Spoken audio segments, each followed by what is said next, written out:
여러분, 우리 좌우에 있는 분들에게 예수님 부활하셨습니다 하고 인사 한번 하겠습니다. 예수님 부활하셨습니다. 우리 김슈 우리 성도님은 처음에 올 때부터 제가 찬양을 잘하겠다 생각했습니다. 우리 박종호 성가사라고 장로님 계신데 너무 많이 닮았어요. 동생이 우리 교회 오셨나 이런 생각을 했습니다. 그리고 근데 좀 더 잘하시네요. 보니까 오늘 보니까 우리 훨씬 더 은혜가 있고, 그래도 우리 박종호 장로님 7월 9일 날 저희 교회 한번 오십니다. 할렐루야. 두 분 한번 서면 누가 더 잘생겼는지, 누가 더 형님 같으냐 볼 수 있을 것 같아요.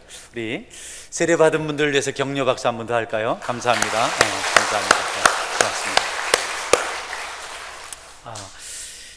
우리가 하는 실수 중에 종종 주님이 함께 하신다는 사실을 인식하지 못하는 실수를 합니다.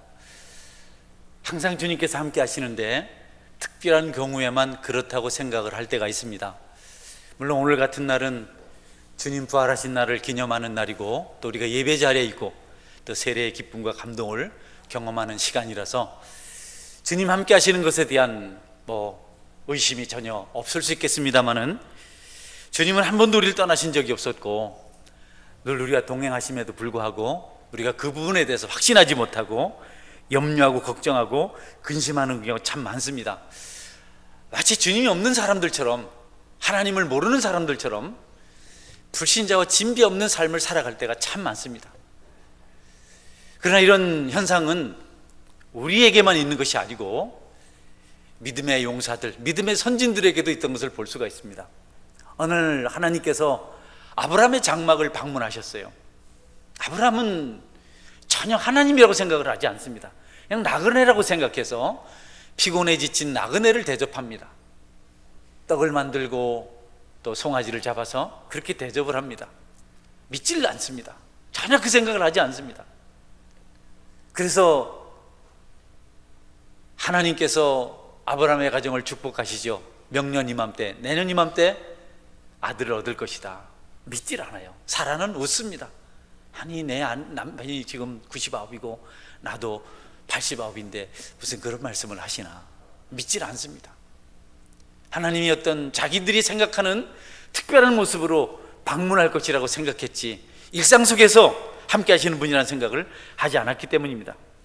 야곱은 밤새도록 야복강가에서 씨름을 했지만 씨름한 대상이 하나님인 줄 몰랐습니다. 그냥 어떤 사람과 밤새 씨름했다. 나중에 그것을 깨닫습니다. 여호수아는 하나님의 군대 장관이, 군대 대장이 자기 장막을, 자기 진영을 찾아왔을 때 적군의 장수인 줄 알았어요. 그래서 칼을 들고 싸우려고 했습니다. 안타깝게도 수많은 사람들이 주님의 임재를 잘 몰라요. 지금 가까이 계신 것을 잘 모릅니다.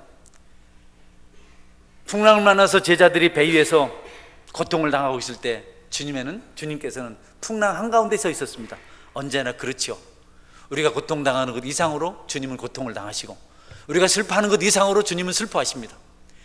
배 위에서 풍랑을 견디고 있었지만 주님은 풍랑 한가운데 서 있었습니다. 제자들은 그 주님을 보시고 유령이라고 소리를 쳤습니다. 여러분, 우리 주님은 언제나 우리 함께 하십니다. 기쁠 때나 슬플 때나 고통할 때나 여전히 그분은 우리를 떠나시지 않습니다. 이 사실을 가장 잘 고백했던 사람이 다윗입니다. 그는 쫓기는 신세, 죽을 위기에 처했음에도 불구하고 원수의 목전에서 그런 고백을 합니다. 여호와는 나의 목자시니 내게 부족함이 없으리로다. 어느 날은 시므이라는 보잘것없는 한 촌민이 다윗을 향해서 욕합니다. 비루한 자라고, 피를 흘린 자라고. 그러나 다윗이 그것 때문에 분노하지 않습니다. 그를 해하지 않습니다. 오히려 그를 해치려고 하는 부하 장수들에게 하나님께서 함께 하신 일이라면 이것이 너희들과 무슨 상관이 있느냐? 내가 오늘 이 수모 때문에 오늘 하나님께서 나에게 축복하실 줄 어떻게 알겠느냐? 모든 일에 하나님이 함께 하시는 것에서 조금도 의심하지 않았던 사람이 다윗이었습니다. 여러분, 여러분들에게도 항상 하나님이 함께 하신다는 믿음이 있기를 주의 이름으로 축원합니다. 그래서 오늘 설교 제목을 주님이 함께 동행하십니다 라고 이렇게 정했습니다. 옆에 분에게 주님께서 함께 동행하십니다. 인사 한번 할까요? 주님께서 함께 동행하십니다. 한 번 더 하겠습니다. 주님께서 함께 동행하십니다. 오늘 성경에 나타난 두 사람, 글로바라고 하는 제자, 또 다른 제자가 길을 가면서 낙심하고 근심합니다. 왜냐하면 그들이 믿고 기대했던 예수님께서 십자가에 죽으셨기 때문에 모든 소망이 끝났다고 생각을 했어요. 주님이 눈에 보이지 않았기 때문에 그냥 절망해서 슬픔에 사로잡혀서 그렇게 낙심하면서 두 사람이 예루살렘을 떠나서 엠마오라고 하는 작은 마을로 갑니다. 그런데 여러분, 그들이 가면서 자꾸 예수님을 전혀 인식하지 않아요. 그냥 예수님 죽었다고 슬퍼하기만 합니다. 그러면서 그 얘기를 합니다. 예수님은 우리의 구원자인 줄 알았는데 당국자들이 그를 죽였는데 벌써 죽은 지 사흘이나 되었는데, 이런 얘기를 하면서 길을 갑니다. 자기들이 생각하는 예수님이 아니기 때문에, 자기들이 꿈꾸는 예수님이 아니기 때문에 주님 말씀을 생각하지 않고 주님이 없다고 생각을 해요. 심지어는 그들 대화 속에 주님께서 함께 하셔서 지금 동행하시는데도 불구하고, 같이 걷는데도 불구하고 믿지를 못합니다. 성경은 제자들이 예수님에 대해서 알지 못하고 인식하지 못하고 그래 근심 걱정에 사로잡혀서 낙심하며 가고 있는 이유가 너무 큰 슬픔 때문이다, 이렇게 말하고, 너무 슬픔 때문에, 큰 슬픔 때문에 그렇다. 사람이 슬픔에 사로잡히면 아무것도 생각하지 못합니다. 단지 슬픔만을 말하는 것이 아니고 그냥 자기 감정에 사로잡히면 분별력이 없어집니다. 마귀는 항상 감정을 건드리죠. 우리 영혼보다도 우리 육체 생각을 더 앞세워서 말합니다. 예수님을 죽인 이유도 그겁니다. 유대인들은 예수님이 뭔가 좀 화려한 모습으로 대단한 군대를 거느리고 좋은 말을 타고 그렇게 등장해서 큰 칼로 로마를 징치하고 앞장서서 나를 따르라, 그렇게 하는 것이 자기들의 메시아라고 생각했어요. 근데 기분은 그렇지 않은 겁니다. 마구간에서 태어나고 초라하고 뭐 말씀하시는 것이 전부 다 좀 이상하고 자기들이 기대하는 예수님과 다르기 때문에 우리의 메시아가 아니라고 생각하고 메시아라고 주장하는 예수님을 십자가에 못 박았습니다. 사람들이 너무 감정이 앞서고 분위기가 앞서면 그런 실수를 하게 돼 있습니다. 성도 여러분, 아무리 슬프고 어렵고 힘들어도 주님이 여러분과 함께 하신다는 사실을 절대로 잊어서는 안 됩니다. 늘 그분이 함께 하십니다. 모습은 다를지라도, 상황은 다를지라도 절대로 우리를 떠나시지 않습니다. 분위기나 감정에 사로잡히지 말고 말씀을 붙드시고 언제나 주님이 함께 하신다는 사실을 여러분이 믿음으로 여러분과 계시는 주님을 경험하시고 또 느끼실 수 있는, 인지할 수 있는 그런 능력이 있기를 주님의 이름으로 축원합니다. 두 번째로, 제자들이 예수님의 임재를, 부활하신 것을 확신하지 못한 것은 불신 때문에 그렇습니다. 예수님이 무슨 부활을 하셨어? 예수님 죽었잖아. 죽으면 끝인데 무슨 그런 말씀을 하시나? 주님을 보았다고 증거하는 사람들이 있지만 잘못 본 것이야. 우리는 이제 끝이 났어. 예수님 살아계실 때 제자들에게 내가 사흘 만에 다시 살아날 것이다, 고난을 받고 죽은 다음에 다시 살아날 것이다 라고 수없이 말씀하셨지만 그들은 믿지 않습니다. 그들은 그것을 믿지 않았어요. 불신했습니다. 아니야, 죽으면 끝이야. 믿음이 없으니까 영으로 존재하시는 주님, 인격으로 다가오신 주님을 그들이 알 수가 없는 겁니다. 믿음이 없으면 육체적인 그 이상은 생각할 수가 없습니다. 먹고 마시고 그죠? 편안하게 사는 것, 뭐 건강하게 사는 것, 그 이상을 생각할 수가 없습니다. 믿음이 있어야 비로소 영적인 일을 보게 되고 우리 주님을 보게 되고 세상의 고통 따위는, 시험 따위는 극복하고 우리가 성령 충만한 자로 살아갈 수가 있는 것입니다. 성도 여러분, 주님은 죽으심을 깨뜨리고 사망 권세를 깨뜨리시고 다시 살아나셔서 여러분과 함께 하십니다. 할렐루야. 그 믿음이 있을 때 비로소 눈을 들어 볼 수가 있습니다. 성도들에게는 가장 밝은 눈은 믿음의 눈입니다. 육신의 눈은 썩을 것밖에 볼 수가 없습니다. 믿음이 없다는 것은 얼마나 불행한 일인지 모릅니다. 믿음이 있어야 비로소 세상이 볼 수 없는 것을 보게 되고 세상적인 모든 환경들을 초월해서 우리가 찬송하는 자가 되고 감사하는 자가 될 수가 있습니다. 그래서 어떤 신학자는 믿음의 눈을 독수리의 눈이라, 매의 눈이라 이렇게 말해요. 우리 눈, 우리가 볼 수 있는 시력의 8배 이상을 매는 볼 수 있다 그래요. 그래서 아주 꼭대기에 산 높은 곳에서도, 하늘 높은 곳에서도 저 산 아래에 있는 작은 생쥐의 움직임을 보고 사냥을 한다고 합니다. 믿음이 없는 성도는 본다고 하지만 실제는 보지 못하는 소경입니다. 믿음이 없는 사람은 보고 있다고 큰소리치지만 실제로 보지 못하고 죄를 짓고 있는 것입니다. 불신하고 하나님의 임재를, 존재를 알지 못하고 모든 것을 육신의 눈으로만 의지해서 판단하려고 하는 그런 우리의 잘못된 가치를 바꾸고 이제는 어렵고 힘들고 절망할 만한 환경이라도 믿음의 눈을 가지고 주님을 보시고 영적인 일을 볼 수 있는 여러분의 성숙한 신앙이 될 수 있기를 주님의 이름으로 축원합니다.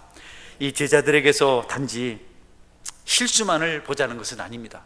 그럼에도 불구하고 예수님이 떠났다고 생각했음에도 불구하고 이제 예수님이 죽었으니 모든 것이 끝이라고 생각하면서도 그들은 여전히 주님을 잊지는 않았습니다.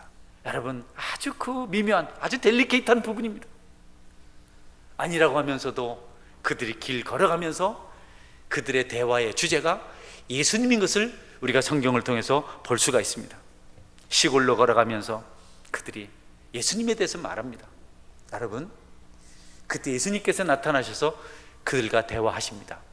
예수님은요, 앞에서도 말씀드렸지만 항상 이 땅에 있는 인생들을, 자기 백성들을 생각하셔서 그들을 이해할 수 있고 그들을 만날 수 있는 환경에서 우리를 찾아오십니다.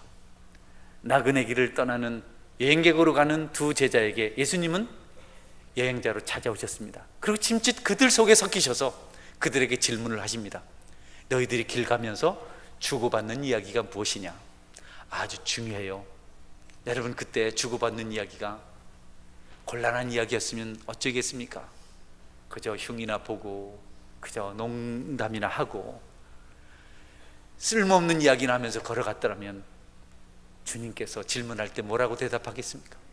그런데 이 사람들은요, 주님에 대한 이야기를 했습니다. 당신 지금 이곳에 살면서 예루살렘에서 있었던 일을 당신 어찌 혼자만 알지 못하느냐? 우리는 지금 예수님에 대해서 얘기하고 있다. 우리는 그분이 우리를 구원할 자를 알고 있었는데 우리의 대제사장과 당국자들이 그를 죽였고 지금 그가 죽은 지 벌써 사흘이나 되어서 우리가 그 일 때문에 마음 아파하며 그 이야기를 하고 있다라고 대답을 했습니다. 예수님이 그들에게 이제 설명을 해주십니다. 미련하고 선지자의 말한 모든 것을 마음에 더디 믿는 자들아, 인자가 이 고난을 당하고 영광에 들어가야 될 것이 아니냐. 여러분, 주님에 대한 대화를 하고 정말 주님 때문에 고민하며 교제했던 두 사람 사이에서 우리 예수님께서 찾아오셔서 그들에게 부활하신 주님을 계시하시고 구원의 길을 선포하고 있습니다. 저는 여러분의 대화도 그 대화의 중심이 주님이 될 수 있기를 주의 이름으로 축원합니다. 괜히 사람들 모여서 그냥 별 의미 없는 허접한 농담이나 하고 사람 좋게 하려고 괜히 그냥 그 뭐 이상한 소리나 하고, 이거 여러분 주님 함께 하실 수 없는 이유 중에 하나가 될 수 있습니다. 여러분 만나면 여러분의 신앙을 고백하시고 믿음을 이야기하시고 또 하나님의 도우심을 이야기하시고 주님을 전하다가 고통받은 일들을 간증하시고, 그렇게 할 때 주님께서 말없이 들으시다가 우리에게 간섭하셔서 우리의 길을 선한 길로 인도해 줄 것입니다. 저는 지난주에 참 너무 감동적인 시간을 좀 보냈습니다. 교회 한 집사님이 저를 만나자 하시고 오랜 시간 동안 그의 가슴 속에 품고 있었던 그 소원이 꿈이 이루어지는 간증을 해주셨어요. 한 3년 더 됐을까요?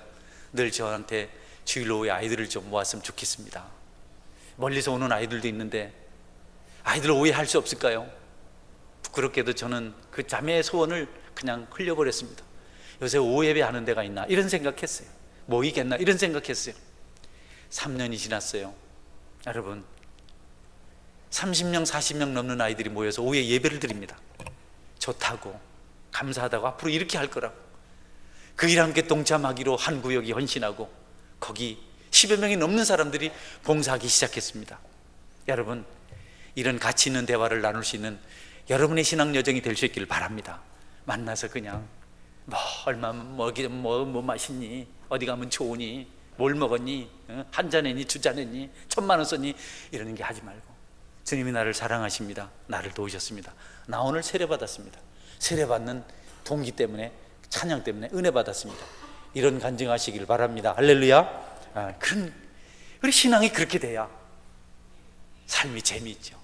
원망, 불평, 짜증, 그런 거는요 마귀가 하는 일입니다. 마귀가 가장 좋아하는 것은 원망하고 불평하고 짜증내는 겁니다. 그래서 이단자들이 원망, 불평을 조장해요. 불평 많이 하게 합니다. 막 누구 욕하게 하고, 그렇게 해서 그냥 분열을 조장해요. 그러나 성령의 사람들은 그렇지 않습니다. 성도 여러분, 여러분 힘들더라도 꼭 주님과 그분의 일에 대해서 간증하고 나누시는 은혜가 있기를 주의 이름으로 축원합니다. 주님께서 이제 그들과 함께 가시는데 아직 제자들이 몰라요. 지금 모세의 글로부터 시작해서 성경의 모든 말씀을 통해서 자신이 구원자인 것을 설명하지만 그들은 몰라요. 왜냐하면 믿음이 없기 때문에. 믿음이 없으니까 도대체 그게 이해가 되지 않는 겁니다. 가슴이 뜨거워지지만 아직까지도 주님인 줄 몰라요. 도전을 받고 있지만 아직까지 주님인지 몰라요. 믿음이 없기 때문에, 눈이 가려졌기 때문에. 여러분의 눈이 열려서, 믿음의 눈이 열려서 주님을 볼 수 있기를 주의 이름으로 축원합니다. 그 눈이 가려지면 아무것도 들리지 않습니다. 아무것도 보이지 않습니다. 생각이 경직됩니다. 분노하게 되고, 좌절하게 되고, 낙심하게 되고. 주님이 직접 같이 가면서 모세의 글, 모세가 기록한, 선지자들이 기록한 글, 또 성경 말씀 전부 동원해서 그리스도가 고난받고 사흘 만에 다시 살아나고 부활할 것 쭉 설명하지만 가슴은 감동이 오는데 그분이 주님인 줄 모르는 겁니다. 그래서 주님께서 포기하지 아니하시고 그들이 붙들 때 짐짓 머물러서 떡을 떼시고 음식을 나누는 동안 비로소 제자들이 그제야 믿음의 눈이 열려서 예수님을 알아보고 예수님에게 고백을 할 때쯤 예수님은 떠나가고 계시지 않으셨습니다. 여러분, 우리가 나누는 대화가 얼마나 중요한지 모릅니다. 우리의 관심자가 우리를 축복으로 인도할지 저주로 인도할지 결정할 수가 있어요. 여러분의 대화가 성령 충만한 대화, 사람을 살리는 대화, 하나님을 기쁘시게 하는 그런 대화가 될 수 있기를 바랍니다. 여러분, 자꾸 대화하세요. 자꾸 만나십시오. 3, 4, 5 만나서 서로 이야기하십시오. 내가 힘들어요. 내가 견딜 수가 없어요. 내가 시험에 들었나 봐요. 그래요. 무슨 일 때문입니까? 내가 주님 앞에 요새 무관심합니다. 내가 주님 앞에 죄를 짓고 있습니다. 그렇군요. 나도 그렇습니다. 나도 종종 넘어집니다. 인생이 별거 있겠습니까? 여러분, 그렇게 은혜를 나눈 동안 주님이 간섭하셔서 우리 문제를 해결해 주고 우리가 풍성한 그리스도인으로 살아갈 수 있는 길을 걷게 만들어 줄 것입니다. 모이면 주님을 생각하고 주님 나라를 위해서 기도하시고 또 나누시기를 바랍니다. 어제는 삶이 어떻습니까? 제가 제자분 하면서 집사님 한 분이 율동하고 오락하라 그랬더니 나눔을 하셨어요. 나눔은 시간이 좀 길지만 얼마나 풍성한지 모릅니다. 우리는 다 나누고 싶어 합니다. 성도 여러분, 만나거든 주님을 나누시고 여러분의 은혜로운 삶을 나누시기를 주의 이름으로 축원합니다. 이 카톡 같은 데도 우리 교회 이 여러 사람 쓰는 것, 그건 뭡니까? 밴드에도 보니까 어제 유치부가 신방을 했더라고. 계란을 삶아서. 유치부 부장이 없어서 하는 얘기인데, 유치부 교사가 없어서 하는 얘기인데, 있는데 하면 안 되니까 말이죠. 집집마다 다니며 아이들한테 계란 나눴어요. 그러니까 계란 받은 아이 엄마가 고맙다고. 여러분, 이게 성도의 삶인 줄 나누시기를 바랍니다. 할렐루야. 왜 근심이 없고 걱정이 없고 슬픔이 없겠어요? 왜 원망할 일이 없겠어요? 왜 아픔이 없겠습니까? 왜 우리를 짓누르는 엄청난 짐들이 왜 우리에게 없겠습니까? 말로 할 수 없을 만큼 답답하고 억울한 일이 왜 우리에게 없겠습니까? 그걸 어떻게 하겠어요, 여러분? 내가 말해버리면 내가 화내버리면, 내가 분노해버리면 상처가 생기고 하나님께서 영광을 받으시지 못하는데 어떻게 하겠습니까? 그런 거는 작은 삶을 나누고 기도할 때 극복될 줄 믿으시길 바랍니다. 무엇보다도 대화의 가장 확실한 대상은 우리 주님인 줄 믿으시길 바랍니다. 할렐루야. 주님께 다 아뢰십시오. 여러분, 웃으면서 설교하니까 속이 편한 것 같습니까? 목사 속, 의사 속, 교사 속은 거기서 나온 건 개도 안 드신다 이러죠. 그러나 주님 계시기 때문에, 주님 바라보기 때문에 늘 행복한 겁니다. 짐이 없어서 그런 건 아닙니다. 제자들 주님과 동행하면서 대화하면서 모든 문제가 해결이 됐습니다. 그래서 그들이 이제 다른 제자들을 찾아가서 주님 만난 걸 간증했습니다. 마지막 결론인데요, 오전에는 설교를 45분 했는데 2부에는 조금 줄이겠습니다. 20분 했는데요, 조금만 더 기다려 주시면 됩니다. 세 번째 중요한 것은 그들이 기쁜 소식을 알고 주님 부활하셨다는 사실을 확신하고 오던 길 되돌아가서 제자들에게, 아직 불확실성에 있는 사람들에게 증거합니다. 우리가 주님을 만났습니다. 우리가 길 갈 때 우리를 찾아오셔서 성경을 들려주셨고, 우리가 떡을 뗄 때 우리가 주님을 보게 되었습니다. 우리 예수님은 살아나셨습니다. 여러분, 온 예루살렘 교회가 그 소식을 듣고 감동하고 주님 다시 사신 것을 확신하게 됩니다. 저도 여러분들에게 그것을 전합니다. 예수님은 죽음으로 끝나지 않고 다시 살아나셨고 우리도 그날에 살리실 것입니다. 할렐루야. 따라하시오. 주님은 부활하셨습니다. 네, 부활하신 주님은요, 영으로 지금 우리와 함께 하십니다. 여러분, 세례의 일이라든지 성찬식이라든지 누군가를 만나는 일이라든지 이런 예배라든지 이걸 경히 여기면 안 됩니다. 이런 일들은 하나님께서 함께 하시는 거룩한 일입니다. 할렐루야.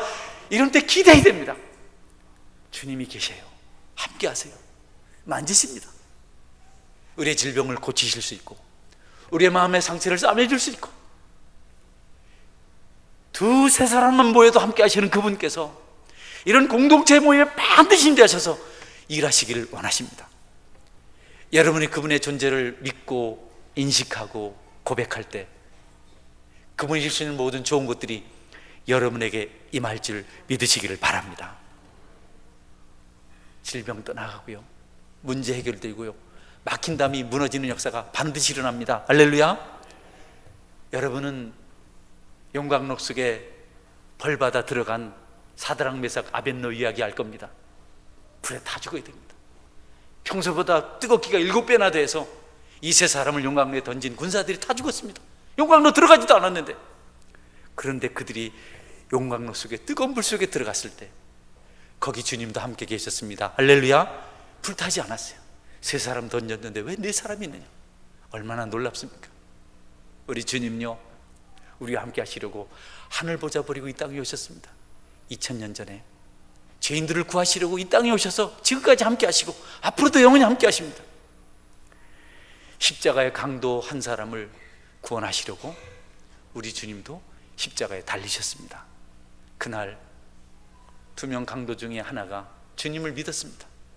한 명 강도는 주님을 욕하고 막 그냥 예수야, 너를 구원해봐라 말뿐이네. 다른 한 강도는 그러지 말아라.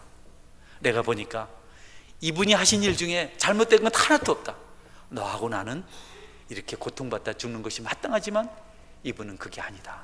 그리고 그가 고백합니다. 예수여, 당신의 나라에 임할 때 나를 기억해 주소서. 그때 예수님께서 오늘 내가 나와 함께 천국에 있으리라 이렇게 말씀하셨어요. 여러분, 주님은 십자가에서도 그 백성들과 함께 하십니다. 하물며 우리와 함께 하지 못하실 이유가 무엇이 있겠습니까? 그러므로 여러분의 삶의 모든 여정은 그분이 동행하신다는 것을 확신하시고 믿음 가운데 매일매일을 살아갈 수 있어야 합니다. 주님을 부인하지 마십시오. 예수님 없는 것처럼 살지 마십시오. 제가 어릴 때, 정말 어릴 때, 가난할 때, 너무너무 가난할 때 어떻게 됐는지 기억이 안 나는데 마이크 버스를 탄 적이 있었어요. 저는 15살 때까지 조만한 마이크로버스 한 번 탄 게 전부 다입니다. 15년. 근데 그때 마침 거기 선생님이 계셨어요. 선생님이 반갑다고 오라 그러더라고요. 갔는데 자기 무릎에 앉으라 그래요. 여러분, 어떻게 선생님 무릎에 앉습니까? 서 있는 게 훨씬 편할 자세로 내릴 때까지 그렇게 갔다고요. 선생님도 그런데 만왕의 왕이신 하나님을 섬기면서 우리가 어떻게 주님 없는 사람처럼 함부로 말하고 함부로 살고 함부로 낙심하고 그럴 수 있겠습니까? 주님은 여러분과 함께 하십니다. 여러분이 가장 합당한 형편으로 찾아오셔서 그때 함께 계세요. 가난할 때 가난한 자로 오십니다. 병들었을 때 병든 자로 오십니다. 우리를 이해할 수 있는 모습으로 오십니다. 그리고 함께 하십니다. 여러분이 바라는 예수님의 모습을 여러분이 만들어 놓고 그분을 찾지 말고, 여러분, 그분이 그분의 주권 가운데 임의로 임재하신다는 사실 알고 그 사실 앞에 여러분 기도하고 감사하시길 바랍니다. 때때로 채찍을 들고 나타나시기도 해요. 예루살렘 성전에서 장사하고 강도시설할 때 그분 채찍을 가지고 나타나셔서 양가수를 쫓아내시고 비둘기 파는 자, 돈 바꾸는 자의 상을 엎으시고, 내 집은 만민이 기도하는 집인데 너희가 강도의 굴로 만들었다. 분노하시는 분 나타나세요. 때로는 징계하는 모습 나타나요. 욥은요, 아무 잘못 없는데 엄청난 고난을 당했습니다. 그때도 주님이 함께 하셨습니다. 모든 경우에 주님은, 부활하신 주님은 우리와 함께 하십니다. 할렐루야. 톨스토이 작품 하나 소개하고 말씀을 맺겠습니다. 구두수송공이 만난 하나님이라는 그런 작품입니다. 주인공이 마틴입니다. 마틴은 삶이 진부했습니다. 술도 마셔보고 여러 가지 해괴한 일을 해보지만 만족이 없습니다. 허탈하기만 합니다. 끝나고 나면 후회만 됩니다. 그런데 옆에 있던 그리스도인이 말해줍니다. 예수님을 믿으라고. 예수님이 당신의 곤감을 해결해 줄 것이고 다시는 후회할 일을 하지 않도록 만들어 줄 것이라고. 마틴은 그날 예수님을 믿고 그때부터 기도합니다. 잠자리 들 때 기도하고 또 일어나서 기도하고 잠잘 때 성경을 봅니다. 그런데 어느 날 성경을 보다가 깜빡 잠이 들었어요. 누가 불렀습니다. 마틴. 주님의 음성입니다. 눈을 떴습니다. 아무도 없습니다. 또 다시 잠이 드는데 마틴 마틴 또 부릅니다. 그리고 말씀하십니다. 나는 내가 믿는 예수다. 내가 내일 너를 찾아갈 것이다. 네가 창밖을 잘 살펴봐라. 그는 주님의 음성인 줄 알면서도 비몽사몽간에 헛소리를 들었다고 생각했습니다. 그래서 다음날 왠지 모르게 자꾸 창밖이 봐지는 겁니다. 주님이 오신다고 하실 때는 혹시 오실까? 이른 아침부터 밖을 보는데 니콜라이 할아버지가 눈을 치우고 있었어요. 열심히 삽으로 쌓인 눈을 치우고 있었습니다. 너무 추워 보이고 연로하신데 고생을 한다고 생각해서 자기 가게로 불러들여서 따뜻한 차를 줍니다. 그리고 말합니다. 하나님 우리를 사랑하셔서 우리를 좋게 해주신다고, 나도 그분 앞에 이 사랑을 배웠다고, 그분은 왕이신데 우리의 발을 씻겼다고, 남을 섬기는 것은 좋은 일이고 주님께서 가장 기뻐하신 일이라고, 나도 그것을 닮아서 니콜라 할아버지를 섬긴다고 차를 한 잔 더 드시라고 이렇게 합니다. 할아버지가 웁니다. 그리고 다시 일터로 갑니다. 한낮이 다 돼가도 주님은 오시지 않습니다. 얼핏 보니까 창밖에 여름 옷을 입고 한 젊은 아낙이 아이를 안고 떨고 있습니다. 마틴은 그 여인이 불쌍해서 들어오라고 합니다. 그리고 따뜻한 수프를 줍니다. 아이에게도 먹게 합니다. 떠나려는 여인을 불러 세우고 자신의 두툼한 외투를 그에게 벗어줍니다. 떠나는 그 여인의 모습을 보면서 마틴은 기뻤습니다. 아마 이것이 주님의 마음일 거야 라고 생각합니다. 그리고 해가 저물어 가는데 아직 주님은 오시지 않습니다. 그런데 여러분, 밖에서 할머니 한 분이 어린 소년을 때리면서 경찰서로 끌고 가고 있었습니다. 할머니가 파는 사과를 훔쳐먹다 붙잡혔어요. 어린아이가 너무 안 됐다는 생각이 들어서 돈을 얼마 들고 이 아이를 찾아가요. 할머니 찾아가요. 할머니 때리지 마세요. 내가 사과값 갚아주겠습니다. 아니에요. 이런 놈 맞아야 돼요. 내 사과를 훔쳤다고요. 버릇을 고쳐놔야 돼요. 매를 맞아야 되고 감옥에 가야 돼요. 마틴이 말합니다. 매를 맞아야 된다면 우리는 얼마나 더 많이 맞아야 되겠습니까? 감옥에 가야 한다면 우리는 얼마나 더 많이 감옥에 가야 되겠습니까? 할머니 그러지 말고 용서해 주세요. 하나님도 우리를 용서해 주셨습니다. 우리 용서하시려고 십자가에 죽으셨습니다. 할머니가 은혜를 받았어요. 용서합니다. 아무도 사과값에는 관심이 없습니다. 소년도 사과값을 갚아줄 생각도 하지 않고 할머니도 받을 생각도 안 하고 둘이 기분 좋아서 떠나갑니다. 마틴이 돌아왔습니다. 하루 마치고 잠자리에 듭니다. 부르는 소리가 들립니다. 마틴, 마틴. 눈을 떠보니까 주님이 서 계셨습니다. 예수님, 오늘 낮에 오신다더니 왜 안 오셨어요? 그래, 내가 너를 3번 방문했다. 그러면서 아까 낮에 있었던 모습을 그대로 보여줍니다. 먼저는 쥐에 떨고 있는 노인의 모습입니다. 마틴, 이게 나였단다. 두 번째는 여름 옷을 입고 쥐에 떨고 있는 젊은 아내 여인의 모습을 보여줍니다. 마틴, 이게 두 번째 나였다. 세 번째는 매 맞는 소년의 모습, 때리는 할머니의 모습을 보여줍니다. 이것도 나였단다. 여러분, 주님은 내가 필요로 할 때 내 생각대로 임하는 분이 아니고 항상 계십니다. 항상 우리를 도우려고 하십니다. 여러분이 슬퍼할 때도 함께 계시고 여러분이 괴로울 때도 함께 하시고 한 번도 주님은 여러분을 버리신 적이 없습니다. 우리가 오해합니다. 그래서 우리가 주님을 십자가에 못 박는 것입니다. 부활의 아침, 부활하신 주님은 저와 여러분과 함께 하십니다. 여러분의 신앙이 다시 살아나신 주님을 믿는 신앙이 아니면 아무 의미가 없습니다. 도 닦는 거 아닙니다. 주님이 실제로 살아나셨고 우리를 구원하셨고 우리와 함께 하십니다. 이 부활의 주님 확실히 믿으시고 이분 안에서 축복받은 자의 삶을 살아가시기를 주의 이름으로 축원합니다. 아멘. 같이 기도하겠습니다. 기도할 때